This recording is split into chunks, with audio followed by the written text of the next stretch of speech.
Welcome everyone to the 606. I'm your host, SES Vince and Bashara. It's been a long time coming, Bosh. Finally here talking basketball once again. How you been, man? I have been good, man. It's been a very long time. So who knows? Somewhere in that time period, I was probably not good. But we won't talk about that. There's been a lot, man. We've been through everything since the finals. Had in Yeah. basketball terms, you had free agency, you had trades, then you had more trades, then you had the Olympics. Then you were like, all right, all the trades are done. Then no, there's another trade. So I'm glad we at least took a minute. I think somewhere around the time before the Olympics to jump on Ryland's pod on Wallop Yeah. Media and actually get a chance. So if anybody wants our thoughts on some of the off season, we did have a guest pod on somebody else's podcast that you can listen to. For sure, for sure. And we'll have that link in the episode description down below. Go ahead and check out Wallet Media. Shout out to Ryland Turner. Great guy. 5-year anniversary in the podcasting game. They've Yep. been doing this for 5 years strong. Shout out to them. And since we're doing shout outs, I got to give a special shout out to my boy Jalen on the beat for the brand new sound of the 606. And like Yep. I said, Bosh, this is 606, no longer straight talk, but we're still covering the same old stuff we usually do, basketball and wrestling, mostly with a little extra stuff sprinkled in between. And Yep. as mentioned, this is episode 1. We have to start off strong, and that's with the Chicago Bulls, obviously. So there's been a lot of movement, obviously. Definite. The Bulls got rid of some longtime fan favorites of the last couple of years, namely Caruso and DeRozan. They picked up a few new guys. It's a new day here in Chicago, Bosch, and we're going to start things off with our thoughts on the Bulls' offseason moves so far. As mentioned, the Bulls traded Caruso for Josh Giddey, sending him over to the Oklahoma City Thunder. No picks involved. That's the first thing right there. No picks involved. You would have thought they could have gotten at least a first round pick, maybe a second round pick, hopefully 2 second round picks. It's been a while since this move has happened. How do you feel about it now versus real time reaction? Well, this is why this is a season, and for a Bulls pod, this is a pod for the real sickos because now we're getting into it. Like instead of being competitive and aiming for the play-in, we now have a team that's got rookies and players coming back from injury, players coming back with a procedure that has never been done before, young guys looking to take a leap, all kind of veterans that are, hopefully looking, for a new home at some point. And Right. there's a lot of possibility. I love talking about this stuff, and it also drives me insane. So yeah, usually I'm pretty analytical, pretty cool, and able to like talk professionally and analyze. But when you come to a Bulls pod, that's when you're going to get the little vulgar tag, explicit tag sent on, because man, that's what Yeah. vulgarity is for. It's for vulgar situations. And what's more vulgar than the Chicago Bulls here in this city? Probably several other things, but the Bulls are up there. And 100%. this is what drives me crazy. So I actually like Josh Giddey. I like him quite a bit. I have kind of Right. a bias towards people who are great passers and towards length at the point guard position. He kind of fills both of those spots, like a fellow Australian who kind of people are kind of bombed out, which is Ben Simmons. I like Ben Simmons a lot Right. because of those traits. I also like defense. Giddey's not as great defensively, but he has a lot more potential, and he talks very knowingly about his shortcomings. If you've heard him since the offseason, he talked about how he didn't think he was that bad of a defender, but that he was clearly picked on in the playoffs on OKC, and that pissed him off, and that's something he wants to improve. But when you get to the trade, what you mentioned, this is what drives me fucking crazy.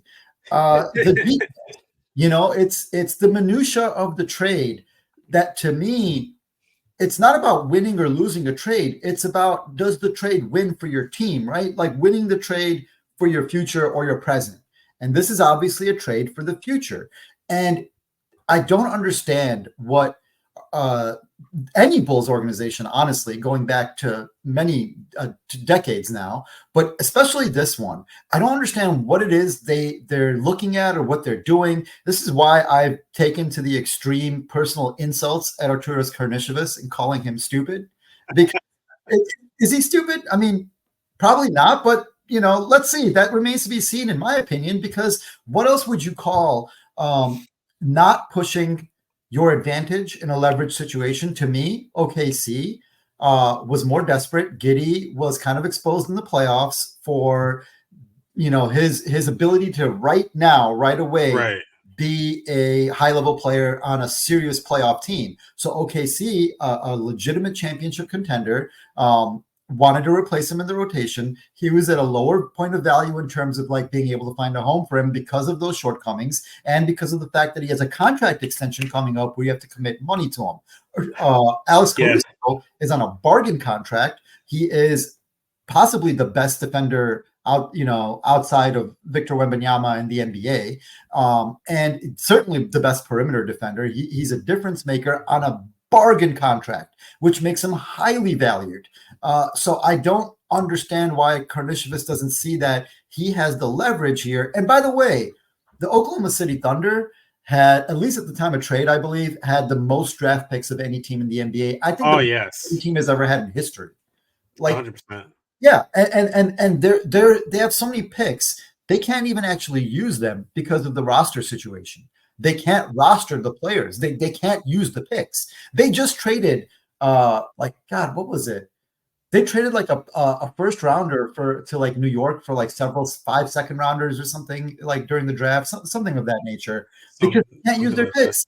Like to me, yes, you identify Josh Giddey. I like Josh Giddey too. A lot of Yeah. people don't. We'll get into that. But you have to win the trade on the margins. You have to press your leverage. The reason the Bulls rebuild didn't work last time isn't because, oh man, they tanked and they only got the 7th pick each time. And that's not the rebuild just doesn't work. It's a Well, crap. that didn't help either. That didn't help either. Well, what didn't help is the fact that you had one fucking pick each of those years. That's not how you do a fucking rebuild. Thank you. This is the explicit tag right here. Because like, what the fuck are you looking at? It's the 2000s. No team, when the Sixers were criticized for the process, it's because they stacked draft picks. You trade all of your assets that you can to get as many Exactly. first round picks so that you have many, many options at drafting a difference maker. The Bulls put all their eggs in the basket of we'll be as bad as we can be, get the highest pick we can get, and that'll change our franchise. That's not how it's done. No, 100% not. To me, it's frustrating because I like this trade because you need to get rid of Caruso because he doesn't make a difference on your team because he's a championship difference maker and he's in his 30s. He's not somebody who's like the focal point. You're not going to build your team around Caruso, but Caruso can help you put you over the top in a playoff series. And he's on a bargain contract. So he's highly valued for championship contenders, but not to rebuilding teams. That's where you look at it and say, oh, we should make this, an asset that will help us rebuild. And the Bulls did. But then they're like, nah, we're good. We won't even ask for a pick because I find it extremely, extremely hard to believe that if Karnisovas said, we will not do this trade unless you include at least one first round pick, like that OKC would have said no. It's inconceivable to me. Exactly. Now, and what's also sucks is that if this is what the trade was going to be, this feels like a trade that you could have like gotten at the trade deadline. Yeah. We'll use that to pivot to trade number 2 in the 3-team trade. The DeMar DeRozan gets sent to the Sacramento Kings. In return, the Bulls receive Chris Duarte and 2 second-round picks, which are just kind of like fillers. I mean, Chris Duarte is whatever. I mean, maybe he could be. He was an old draft pick when he was drafted. He was like 25, and that was the year he was relevant. And because he could contribute immediately, that's kind of like I don't mind it. Did he? I'm sorry. Did he? Did he or did he? He did. He was good that first year. He was with the Pacers. He was good that first year. And then they flipped him to the Kings. I think he was part of the Halliburton deal, maybe, or maybe after. Makes sense. Yeah. That makes sense. And then he kind of didn't work out on the Kings, and now he's, again, he's an older prospect, quote unquote, but he's going to come up on his second contract, and he's kind of not really a rotation player. I don't mind it, like whatever. He's an under the bench guy. You need some size, you need some possibility. You take a player on him, but that's not why you make the deal. You make the deal to get a first round pick, and there was a first round pick given out in this deal. Exactly. It wasn't to the Bulls, and it was a sign and trade as well. So they were going to lose DeRozan for nothing, but given DeRozan's free agency market, there wasn't much of a market for him, so that he really did need the Bulls to help facilitate this trade to the Kings. And the Kings, I think, had to make some lateral moves as well to make the room and space for DeRozan for all that to happen. I'm happy for DeRozan. I'm a Kings fan. I don't know if you can see it, but you have the Mount Rushmore of Kings like right next to that Derrick Rose that I have underneath the Rey Mysterio in my backdrop for the video listeners. Nice. And I'm happy that he's back home in California. It's just again this is a trade that if it should have been made at the deadline, and you probably could have Well, no, gotten I don't first. like. Yeah, it should have been made before. I'm gonna try not to like look back at that too much, but again, that's part of what frustrates me about when I talk about details, winning on the margins, being like active and forward thinking, all the things that the Bulls organization seemingly never is. And okay, let's not talk about the fact that it should have been made previously at the deadline or Yes, the deadline exactly. before that. Let's just talk about the fact that you could, you gave it whatever. Last year, you gave it a shot, didn't go well, and now you see that you got to make changes. Okay, again, like you said, the Bulls hold some leverage. They don't hold a ton of leverage because DeMar's a free agent, Some, but they yeah, hold some because any team DeMar wants to go to or that seriously would want DeMar, honestly, is not going to be able to sign him outright for the money that he wants. But the Bulls can exactly. facilitate that. That should get you a real asset. I'm glad they at least got a couple second rounders because up until now they've just been throwing second rounders left and right into deals because again they don't seem to value the margins at all. They don't value them at all. They've just thrown them in. They don't even value their first round picks. They threw in first round picks, to San Antonio to make the DeMar deal happen in the first Right, place. exactly. And speaking of first round picks, I'll use that to pivot to the last big move of the offseason, which is the only Well, part of that positive. though, let me make a point because I thought you were Yes. going to pivot to the fact that the first round pick did go in this case, but it once again went to San Antonio. Were they signing and trading DeRozan again? No, No. but somehow they got a pick out of it again. And why is that? Because the Kings, in order to make this work, needed to include enough salary, outgoing. And that was Harrison Barnes, a guy who in previous Bulls teams would have contributed really greatly at the power forward position. But now I both the would have Bulls loved to have had Harrison Barnes even on this team, Bosh. Right, because we still don't actually have a power forward, and I think Harrison Barnes, and I think the Spurs see this, and they may even pursue this, is going to have trade deadline value again. So they could get an asset.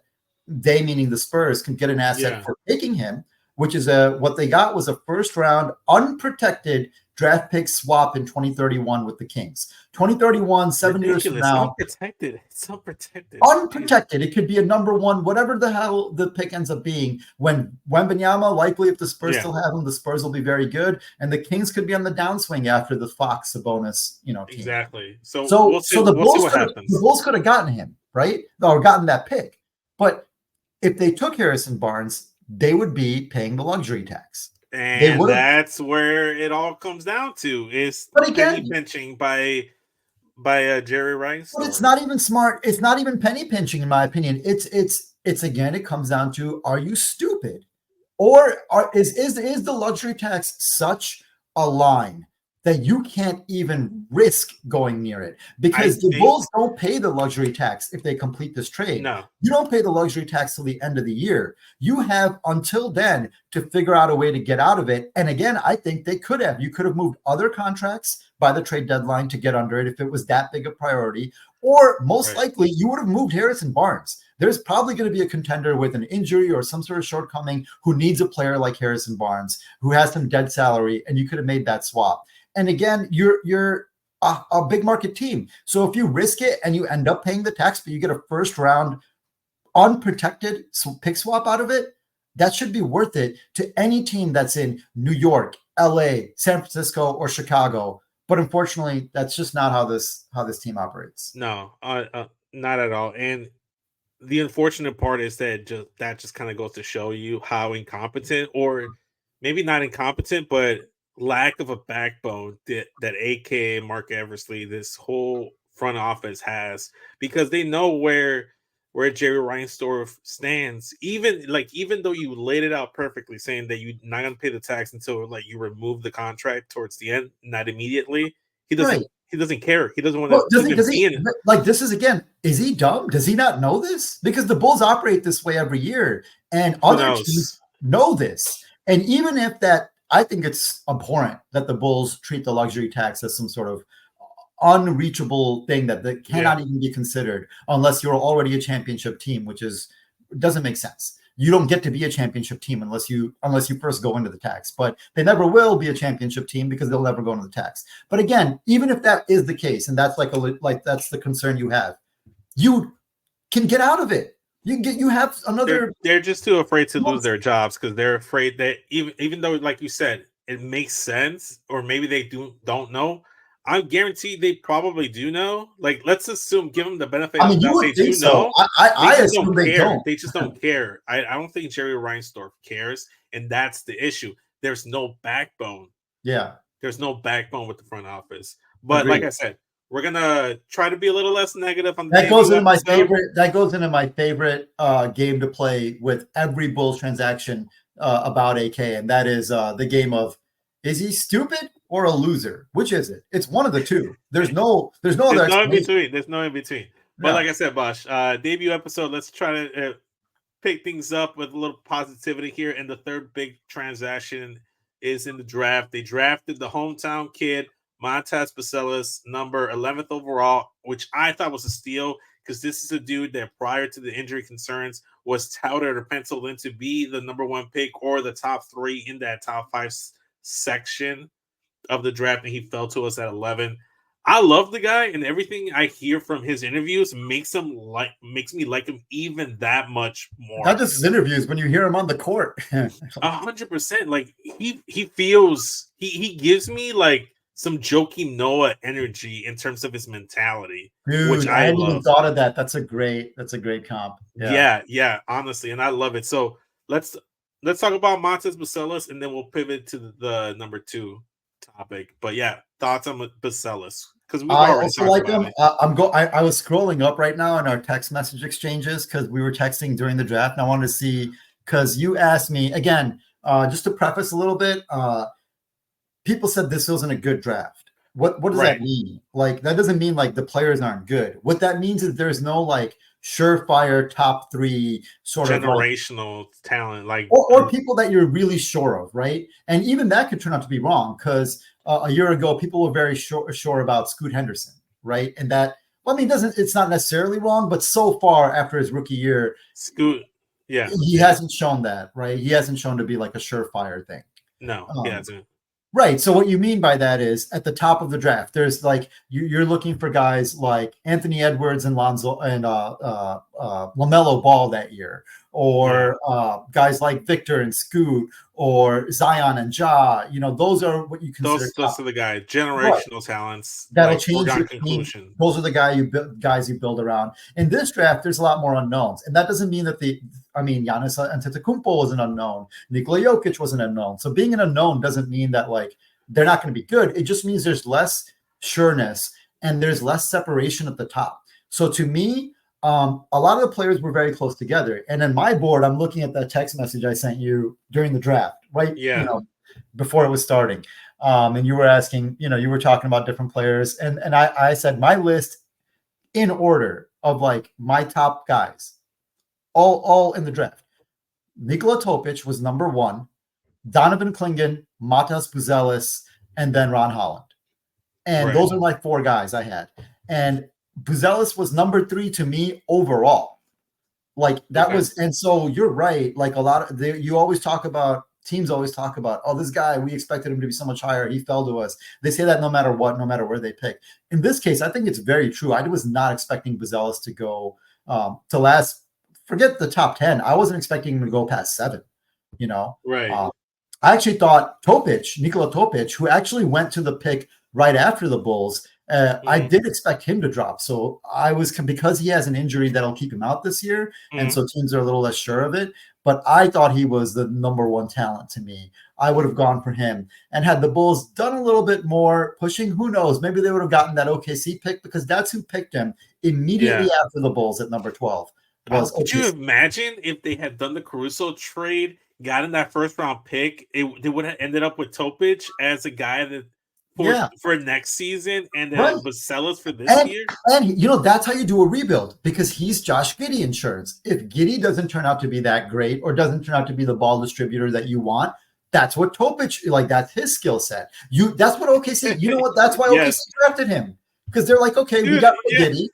Now let's get Topic and let's see if we have another, ball handler coming Dude, up. that's exactly what I was gonna say. You're just like, oh, that's the Giddy insurance. Like that's That's why they literally what the drafted Thunder him. did. Like they Yeah, had their Giddy insurance in the draft. That's why they felt so confident in trading Josh Giddy yeah. because they knew that Topic was there. I, So I actually had Bucelis as well as on my top four. I had him with Klingon, Holland, and Topic as well. So yes, Buzelis, I'm very happy in everything I see from him. I'm very local happy kid with too. That's pretty cool. local kid. Like the Bulls this year are the local Bulls because they Yeah, have just about everybody. You know, they have Bucelis, like I mentioned, but they also have Ayo Sumu. They still have Javon Carter. If I'm not mistaken, they got Taylor Horton Tucker Caitlin on the Horton Tucker's on an Exhibit 10, so he's not got a guaranteed contract, but he'll be right. there for camp. And they signed a couple other players like that too on Exhibit 10s to fill out their training camp roster. And for preseason, we'll see. It's unlikely many of them last, but some of them, especially EJ Liddell, I think is a really good player. Yes, Yeah, yes, 100%. So because EJ Liddell, if memory serves, he was picked right around the pick that uh, who's our third year player there. Sorry, Dalen Terry. His name slipped my mind because I couldn't remember him because he never gets any court time. But yeah, EJ Liddell, I think, was picked, or right. he was picked in the second round. But I remember him being talked about in that draft as somebody who could shoot it and maybe could play the power forward position, had a lot of length and whatnot. So Yeah, for sure. But going back to Marcellus, like I said, I think it was a steal at number 11. And the dude is talking about his goal for the season is to help the team win, but he also wants to be rookie of the year. So if he somehow gets there, oof, you know, yeah, I don't think, and I don't think, and I'm not even sure he should get those sort of minutes unless like he shows something incredible. I think he's yeah, going to require a lot of development time, but I like him a lot. He's got length, he's got fire. That's why I like your comparison to Joakim Noah. He talks a lot of shit, man. he Lots of Puzelis does. I talks love a lot it. of shit, and it's fun though because he seems to back it up and he talks the shit as he's He performing. went. Didn't he go at it with Cooper Flag for a spell there? I think they were doing a pickup game. Yeah, that sounds about right. Yeah, I remember that story. Then, I mean, if you look at his summer league, it was pretty great. Him talking shit on the court there too. I mean, Paul George talked about how much he liked him on his podcast. Dude, shout out to PG. Yeah. And like you mentioned, we got to see how many minutes he's going to get. Let's move on to topic number 2. Assuming no further trades and no, One like more addition, Jalen Smith, who I think was a really good. This is one of those few moves yes, that Jalen Smith, yes, yeah, a few moves that the Bulls made where, other than the draft, of course, where I think there's really no doubt, like there's nothing bad about it. I think the contract amount, the contract length, everything about it is great. It's not too it was long. fair. Yeah. Sorry, say it again. It was fair. It was a fair Yeah, contract. it's he's making like 8.5 mil this year. I think he's got like a 2-year deal at like 17, something like that. So and you could keep him, see how he performs, see if he can up his usage. He proved to be able to shoot the three and, play center, but not at that many minutes. Now you get to see, can he actually be a shot blocker who comes from the weak side to get shots? We'll talk about that later, but I like this signing a lot for backup center, Jalen Smith, stealing him from the Indiana Pacers. I think that was a great move. Yeah, it was one of those around the edges, around the borders type of moves that I thought was a great addition. And I didn't have it on there because I figured you talk about it. Yeah. But talking about Jalen Smith, also talking about Bucelis, we're talking about rotation minutes in that front court.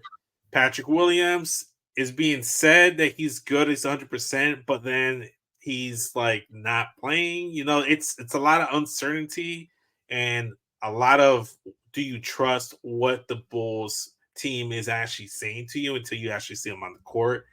His health is still in flux, a question. Assuming Patrick Williams is 100% healthy, topic number 2, and assuming there's no more trades, and given that the Karl Anthony Towns trade to the Knicks just happened like last week at the time of this recording, there could be a trade at any point, I especially. mean, usually though, you're pretty good on that assumption. Like for a trade to happen, not only like after August, but then literally days before media day is almost unheard of. That was pretty It's shocking. ridiculous, yeah, because even the players couldn't really talk about it until like it was finalized, which it Right. was actually finalized for sure now. What's your 10-man rotation, Bosch? And then a follow-up question is, what's your starting five? So I guess we can start with the starting five and then fill out our 10-man rotation. Yeah. We'll go. So starting five right now, it's going to be lacking. It's not going to be ideal because ideally, in my opinion, you want Patrick Williams to start playing the three. He can't rebound at the four. Maybe you can play him in small lineups at center or whatnot. Yeah. But when you have guards and different people rebounding, but as a regular power forward, it's not really working out for him. And it seems like it's kind of boring him too, because he doesn't get to play his optimal role either on offense or defense. And I'd like to see if he can hold up as a three. This season is mostly to me about seeing what works, what doesn't, and what players might or might not be able to do. And that on that note, Kobe White has to start. He was Yes. the best thing from last year. You have to see. Not only is that capable of continuing with a different roster, but can he expand on it? Can he fit with a different player handling the ball more often? And Josh Giddey, can he fit with shooters like Zach LaVine, who are also high usage? You have to see all that. Kobe has to start. Giddey has to start. He's basically, not only is he your big trade piece, like if he's not good, then obviously you don't start him. But no, he's good, man. He started on a team that was the first seed in the NBA for a significant portion of time. He started when Shea was down and the Thunder kept winning. Right? That was like 17 games or something. He had the primary ball handler responsibility, I think. So yeah, he's going to start. And moreover, it kind of lets you look at the roster again in the way of having that Lonzo Ball type of distributor, that this guy can push the ball up the floor. Unlike Lonzo, say that again. It's a great thing to have too. Yeah, and unlike Lonzo, he's not quite known as a shooter yet, but he's also not Ben Simmons. Like, he will shoot it, he will hit it. It just has to become a thing of, can he start doing that more and become enough of a threat for people to guard? So Giddey, Kobe White, to me, you got to start Zach LaVine for many reasons. Number one is that he's probably the best player on this team, despite what you might think about him. As much as I hate to admit it, it's true. He's the best player on here. He's starting a 5-year, contract. So no matter what, not only do you have to start him, if you, for your own team, if you don't want him on the team, you have to start him, because the only way you're going to get anything of value for him is if he plays well and shows that he's healthy and if you're bringing him off the bench, man, no team's going to give you anything. And to me, when you're rebuilding, getting rid of Zach LaVine for nothing is an argument. I don't agree with it, but it's an argument. Getting rid of Zach LaVine and attaching a pick or anyone else, any other assets, just to get off of Zach. No. That's insane. Firmly against that. And like you said, you got to start him. So let's continue on. I'll pick up from where you left off. I think LaVine's a lock. White's a lock, and I think Josh Giddey a lock. Patrick Williams, let's assume he's healthy. He's a lock. Yeah. So that kind of wraps things up, and then the final spot will have to be Vucevic.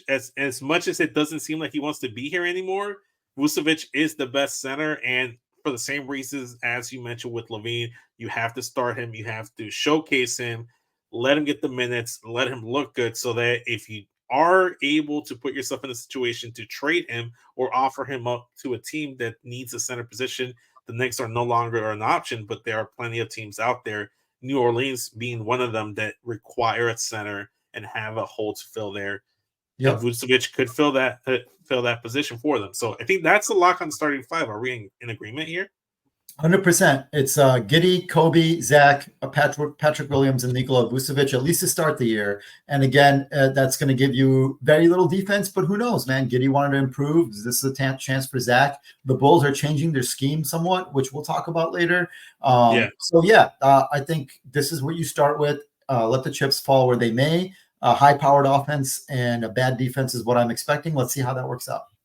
For sure.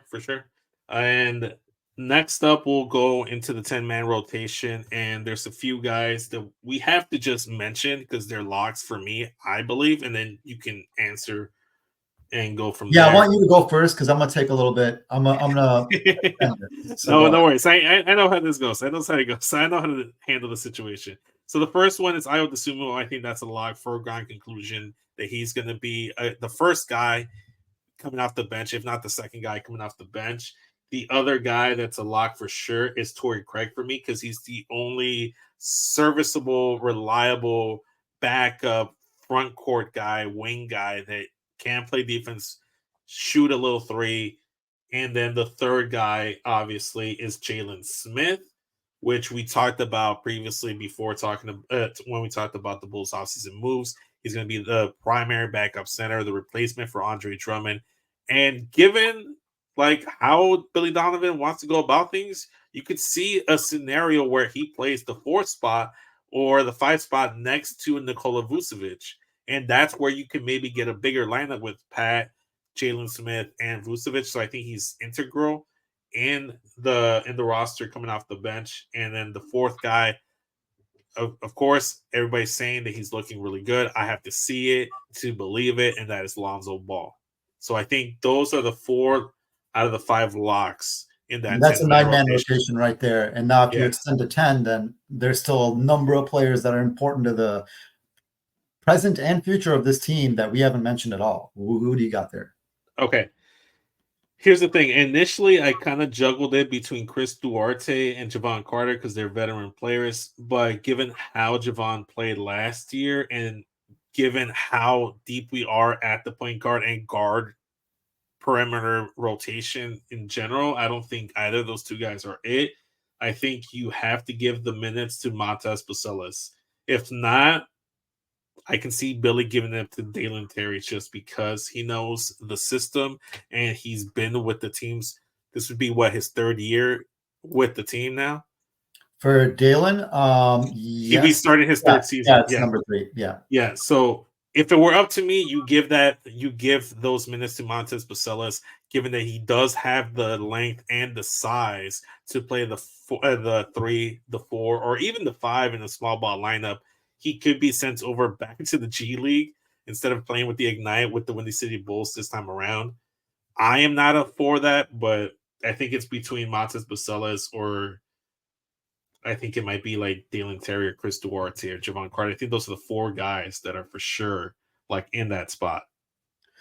So, that's all of that makes sense. And that's why this year's rotation is kind of a tougher call because we've got a lot of guys who, we want to play in order to maybe showcase for a trade or something. And B, a lot of guys we want to play to see what they have for our own future, like Dalen Terry and Julian Phillips.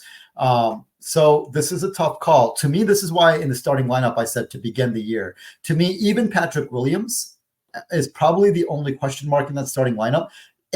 You've got this guy locked up for 5 years. Or 4 years with the player option or whatever. So on the 5th. So I'm okay. You don't need to find out right away what you have in order to decide what you're going to commit. You've already committed. So to me, it's okay if they even say, oh my God, his injury, we're not sure, we're going to bring him along slowly. Or if he's got like a lot of soreness in camp, or even if he's just not able to rebound or play the power forward the way that Billy wants. I'm okay if he brings him off the bench. We don't need to find out about Patrick Williams as much because we've already paid him, right? Yeah, exactly. So to me, Torrey Craig is a veteran on a basically minimum deal who is the only real like sort of power forward-ish, wing power forward player who can, play that position and is proven to do so. And that brings stability and also gives the young guys an outlet when they play of knowing that this guy's out there who's not trying to explore his game. Torrey Craig is just going to do what he does, right? Right. He's going to hopefully provide some defense. He's going to spot up in the corners. He's going to cut to the basket, that sort of stuff. And hopefully be a difference maker on defense. To me, I would definitely not mind playing him a lot more earlier in the year because there are certain teams like Phoenix, for example, like Milwaukee, who don't have a lot of flexibility and don't have a lot of roster depth. And either through an injury or non-performance or otherwise, they're going to maybe need somebody like Torrey Craig if he shows he can play defense and hit the 3. Right. So I would play him early in the year, even at the expense of some of the young guys, because I want to maximize assets close to the trade deadline. After the trade deadline, I honestly think if he's still on the team, you shouldn't play him at all. at that point. No, no, exactly. No, if he's still on the team past the trade deadline, then it should just be a scenario where, like, unless injuries like Or force unless your hand. Matas and Kobe and Patrick are superstars and Zach returns to like that level and they're like competing for the top 4 seed again, then okay, I get it. No, But no, no. that's not going to happen, right? Short of that, no, you're Yeah, right. short of that. Okay, so you've talked about Torrey Craig and you've talked about Pat. What else? So that's the flip to me. So again, it's all on timing. So at the start of the year, Torrey Craig solidly in the rotation for me for that reason. Another person solidly in the rotation, obviously, again, to me, probably the first person off the bench, especially if I think Torrey Craig might start some in place of Patrick Williams, and Right. that's Io, like you mentioned. There's not much here. You know already what you have in terms of what you've given him for a contract, etc. So you know he's a plus performer who can fill in at multiple spots. He can, in a pinch, he can play point guard for you, shooting guard, maybe small forward, even though he's undersized. He can guard. And you want to see kind of what he has because he's been a little bit tougher off the ball, getting over screens and whatnot. But he also has talked a lot about learning from Caruso. So this is a year, and at the end of last year, his offense really came on. So you maybe see if he's got more of that in him. Either scoring ability or willingness to shoot, because he shot it at a pretty good percentage. And regardless, if he is what he is and is no better, he's still a very excellent rotation player and young enough to be a part of the future. So he can fill in so many holes that it's necessary to have him out there because he can again handle the ball and provide stability at the point guard or stability on your defense. He can step in and start at some point. He probably will. So that's obviously Io. That's not much to talk about. Io, Dalen Terry to me Torrey Craig, excuse me, at the start of the year.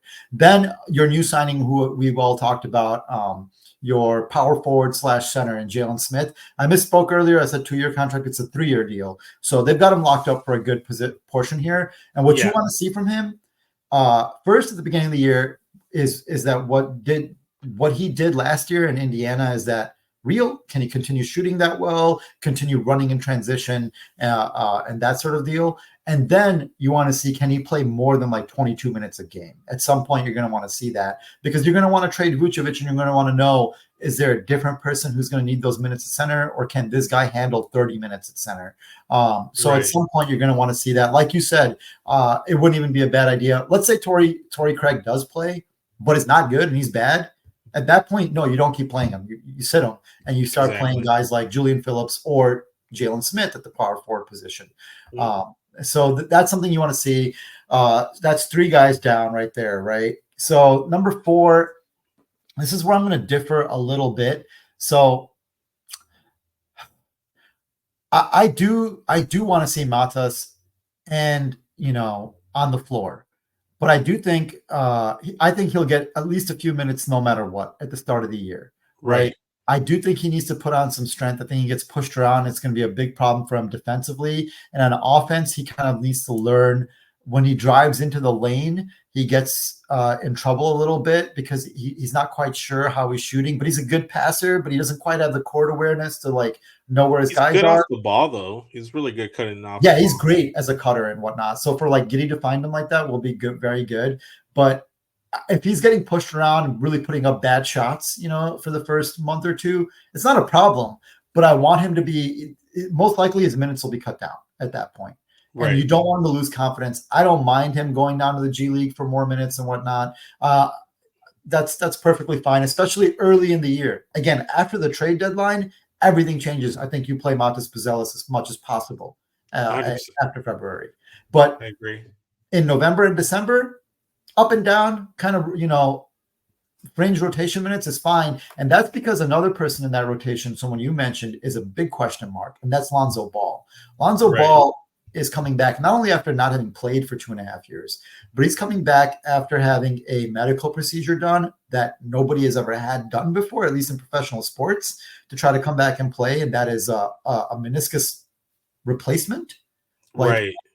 Like he's got cartilage put in. Like I forget exactly what it was. I think maybe cartilage replacement is what the procedure. Yeah, we're not medical professionals, but it's essentially the crux of it is that, this is a brand new surgery they did, the procedure.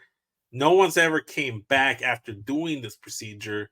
So Right. he would be that would be a first for any athlete to come in and be able to be back playing at a high level or at a solid, serviceable level Right. after Playing it this. all. Yeah. Yeah, like playing at all is the question here. He says he feels good, like I mentioned at the top of the episode. He looks good. He feels good. Everyone's saying the same. We have to wait and see. He's And yeah, playing when his he steps on question the mark. court against and is asked to provide NBA level defense, which involves sprinting side to side, up and down the court, a lot of lateral movement, and he's got to play an NBA level minutes. That's when we'll see, can he actually play on with this procedure. I imagine they'll take it very slowly at first. I would give him like at most 7 minutes a half. That's Yeah, the max, maybe five. You know, right. or like 1 7 minute stretch to start with, in a game, and then see if you can increase it to 2 5 minute stretches, that sort of deal. So this is going to be a rotation in which I anticipate they'll play more players because of that minutes limit on Lonzo and what you're not sure of there, and also with them wanting to be cautious, probably with Patrick Williams, maybe a little cautious with Zach, not too cautious, but maybe not going over 30 plus minutes, 30, 32 minutes, that'll open up more time for others. And that's where now this is a toss up, because I'm limiting minutes for Matas at the beginning of the year. Okay. And you have limited minutes for Lonzo. So I'm hoping that you can squeeze in both Dalen Terry and Julian Phillips. Okay. So let's say I'm gonna just put you on the spot, man. 5-man rotation, like if 10-man rotation, I should say. You got Giddy, you got Kobe, you got Zach Levine, you got Nicola, and you say you got Torrey Craig starting in place of Patrick Williams. That's your Maybe. five. Yeah. Regardless of the fact you still have Patrick Williams as that sixth guy with Io and Yep. Jalen Smith. That's 8. The Yep. final two spots, if gun to your head right now, I say Lonzo and it should be Dalen Terry, because his contract is up sooner and you need to know what you have. The problem is, man, what he provides, it's going to be tough to fit in on the roster with the other guards and the guys who do the same thing.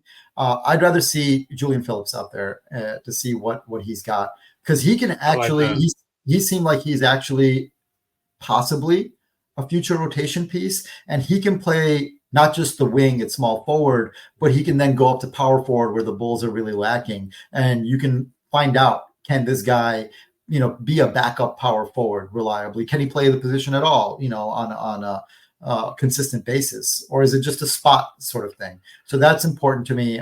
Finding out what Julian Phillips has is going to be more possible. And again, after the trade deadline, the look of your team may change a lot, and that's when maybe Dalen Terry can get a shot. Yeah. All right. So to start things off, we basically have the same 10-man rotation. We differ a little bit on the starters depending on like health of Patrick Williams. I have Bacelis as that 10th man. You have Julian Phillips, both really good options. Let's move on. Topic number 3. We won't spend too much time on this. We're just gonna like recap this more for recap purposes. The Bulls draft pick situation. What's their next move? In 2025, they have a top 10 protected pick that's owed to San Antonio.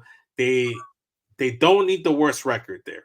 No, that's the pick we talked about that they gave up in order to sign DeMar. Exactly. They just need to be, like I said, it's top 10 protected, so they just have to be in that top 10, which is bottom 10. Bottom 10. Yeah, bottom 10. It's totally doable. Then in 2016, it's top 8 protected.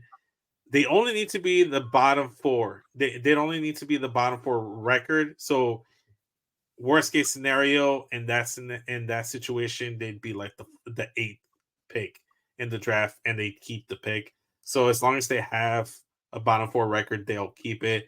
In 2027, again, 28 top 8 protected, and easily doable in the next 3 years, honestly, to keep this pick And then if it extends past that, it just conveys into a And second round pick. the important thing to me is in these first 2 years, because these are quote unquote good drafts, right? We talked Yeah, about how this last one, everybody talked about being a bad draft. Well, again, that to me means there was more depth in this draft, but no surefire top end talent. But the right. next couple drafts have a lot of surefire top end talent, starting with the projected number one picks, Cooper Flag in 2025, 26, 25.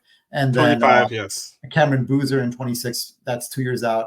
There's another Boozer brother who looks really good. There's, I mean, Kendall Gill's kid is coming in. Yeah. There's a lot And of I don't know if Bulls fans are ready to embrace a boozer back in the city. So we'll see. They're gonna have to be really good.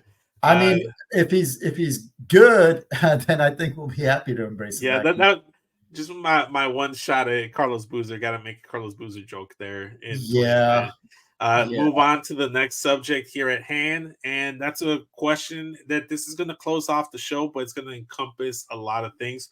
What's the Bulls' next move? What's most important?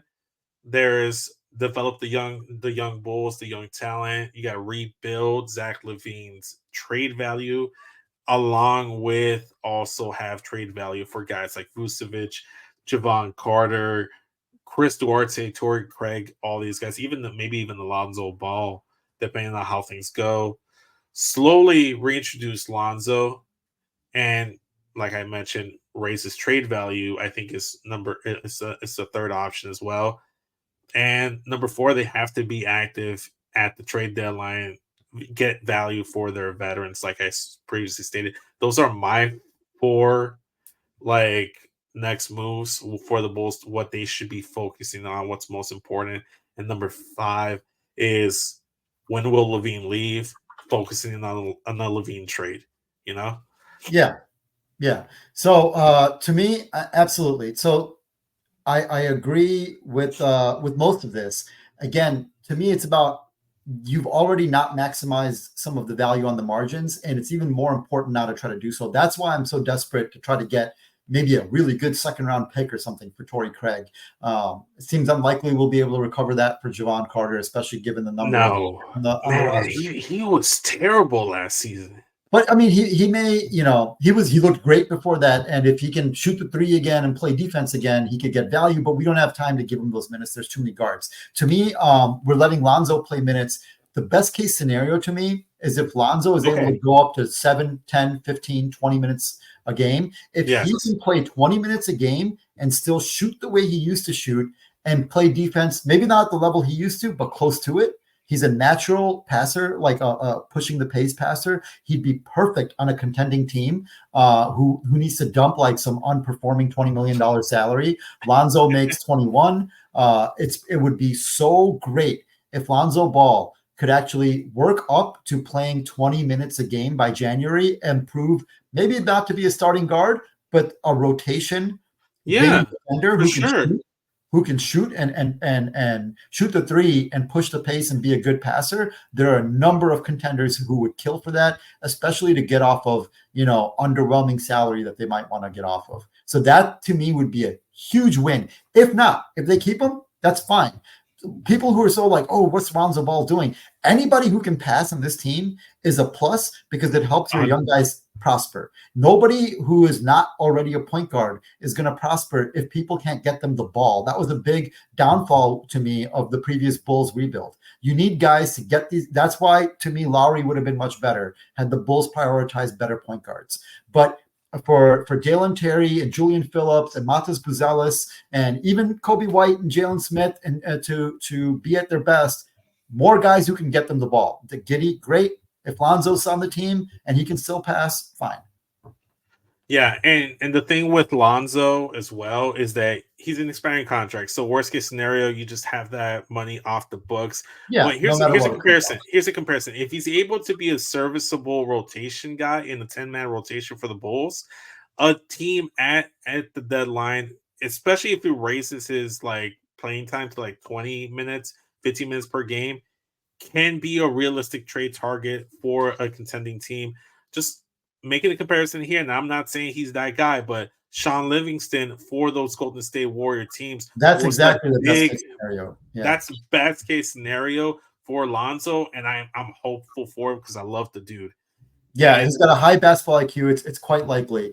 And then to me, again, it's about maximizing those assets. So up until the trade deadline, I'm okay with playing Torrey Craig. I'm okay with limiting minutes for some of the other guys. I'm okay with seeing what Lonzo has.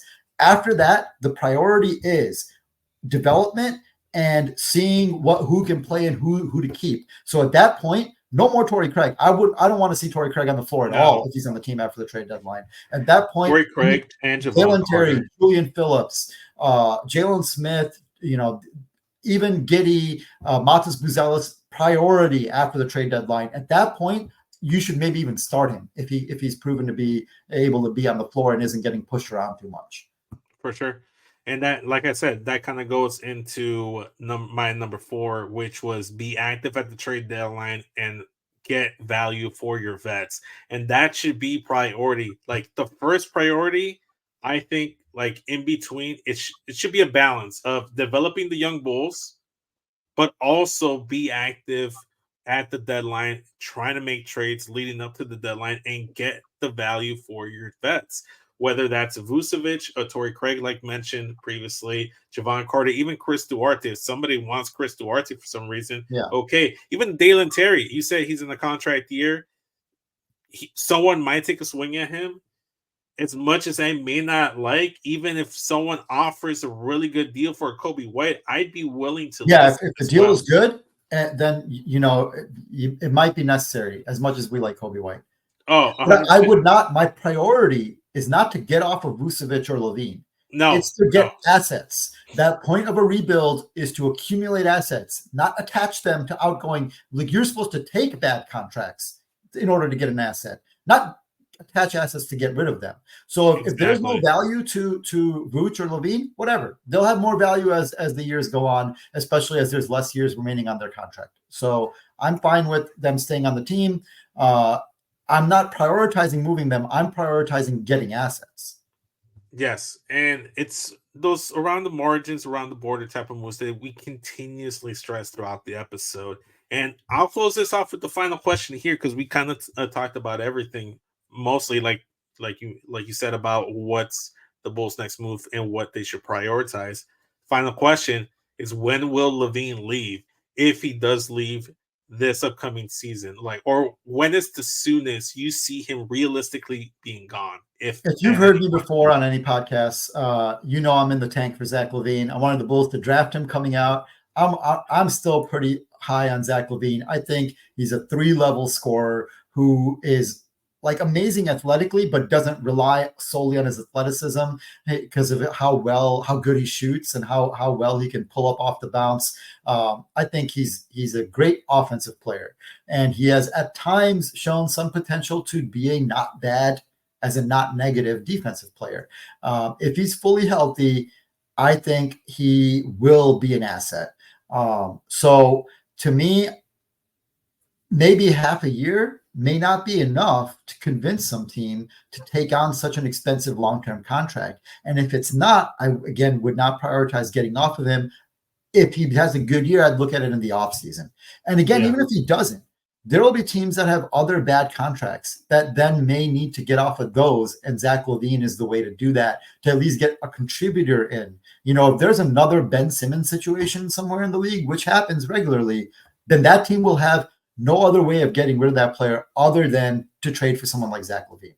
And if they're a contender, they'll prioritize that. I mean, look what the Phoenix Suns did. They kind of cornered themselves into a situation to trade for Bradley Beal, and it didn't work out. I'm not saying we're going to get a haul it wasn't really a haul in general because of the no trade. At least it was something, though. They got something, right? But they got something. The Wizards didn't have to give up anything and get off. Exactly. So I'm with you here, Bosch. I think the soonest LaVine will leave would be the trade deadline, and that's only if a contending team kind of sees that they need to make some last-minute push, hit the NOS, so to speak, in this foot race in either the West or Eastern Conference. And if Zach LaVine is the player that we have continuously believed I think he will be. I think he will be. A lot of people were very negative on him last season. And I think he's going to come back and bounce back. I think a lot of players on this Bulls team, minus Vucevic, I think he's really fully. It's underrated how efficient of an offensive player he is at a very high usage. All you need is to not have him handle the ball because he can't do that, and not have him turn it over because of that. So if you've got somebody else who's a primary ball handler, I think Zach LaVine will be very good. And that's the thing that kind of like turned me around. If we recorded this episode maybe like a week or two ago, even a month back, I feel like I'd have a different take on it. But given how Giddy has said he has some chemistry with Zach, and Zach is visibly Yeah. like in good spirits talking to Giddy, but also Alonzo is back. You know, Kobe And is we being went to trained. the voluntary, like the players put together, Kobe and Io put together a camp in Miami. Yeah. Zach had to leave early, but he went to that. It was just players, doing it on their own. And he went and played with these guys for a few days. You love to see that continuity and that camaraderie and chemistry build within this roster. Me personally, I think the perfect time to get the most out of him might be in the offseason, once you have a full season to convince a team that, hey, he is still that guy. Right. I agree. And same thing with Vucevic, not because he's going to like be any better or anything. It's possible, like you said earlier, that at the trade deadline, a team in desperate need of a center like the Pelicans, maybe the Lakers, because Anthony Davis keeps wanting to not play center, or like a team who has an injury to a center, whatever. Yes. Right. That they may value trading for him. I kind of doubt it, because he's still got a year and a half left getting paid, probably double what any other team with brains in the NBA would have paid him. So, he's making $20 million a year. It's ridiculous. Hey, you never know. The Portland Trailblazers might go ahead and trade for him. Trailblazers, that's the whole thing. They're hoarding centers like they're infinity stones. Like whether it's in the draft or trade, they're hoarding centers. So you never know. He might be a Blazer at the trade deadline. But the point is that I don't anticipate it happening at the trade deadline. But in the offseason, there's 1 year left. Again, he's an expiring contract at that point. Right. Not only is it an expiring contract, which means that teams won't be as concerned about adding future money and tying up cap space in a player who's not that great. Any team who needs like some sort of help at that position will be like, well, 1 year we can use this. Or again, dead money, man, dead money. $20 million is a good amount of money that you can give somebody or get off of somebody's books where they're not contributing at all, either because of injury or non-performance or whatever, and say, here's a player who at least plays and contributes, right? So that's why I think in the offseason, this offseason, Vucevic definitely gets moved. For sure. Well, the upcoming offseason, because this offseason's over, man. Yeah. So once you get the Ben Simmons training videos, baby, it's a new season. Yeah. Well, Bosh, I think that's all the time we have for the episode.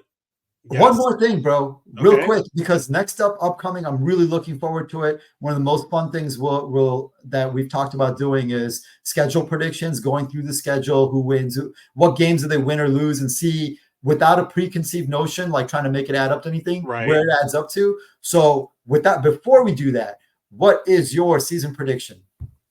Season prediction for the Bulls? Yeah. Win-loss total. Knowing them, they'll probably end up getting like 37, 39 wins. That's my nightmare scenario, bro. Yeah. Knowing the Bulls, they'll probably get like high 30s and then like be in the cusp of maybe losing their pick and once again make a sweat at the draft lottery. So I think their defense will be way too bad, and they've got too many question marks, both health-wise and on offense. I think they are 32-50. Right. That's also kind of a nightmare scenario, because I'm a little afraid that still might get you in the play-in in the East, man. That could be disastrous. We will see. Only time will tell. Bosh, before we sign out of here, tell everyone where they can find you and plug Shy-Care.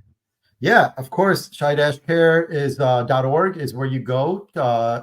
Shy Care organization, you've heard me talk about it before, but this is the inaugural of this podcast, so I'll mention it again. An organization of people in the Chicagoland area coming together, volunteering, doing on their own, to taking it upon themselves to take supplies, food, whatever services they can to our homeless brothers and sisters where they live on the streets, not making them come out to some central location, not making them go to a shelter, finding them, finding where they live in their tents or wherever they are, and getting them some hot food, getting them some clothing, especially with winter coming up. You can volunteer, right. You can go on a route with us, you can donate, you can do it on your own. You watch the videos on Instagram or wherever else for Shy Care, get some inspiration, chip in some money, or do it on your own with make a group of your own friends where you live.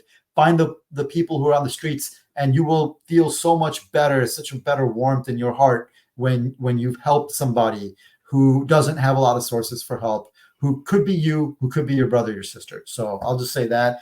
Blue Sky, you can find me at systemlords.bsky.social. For sure.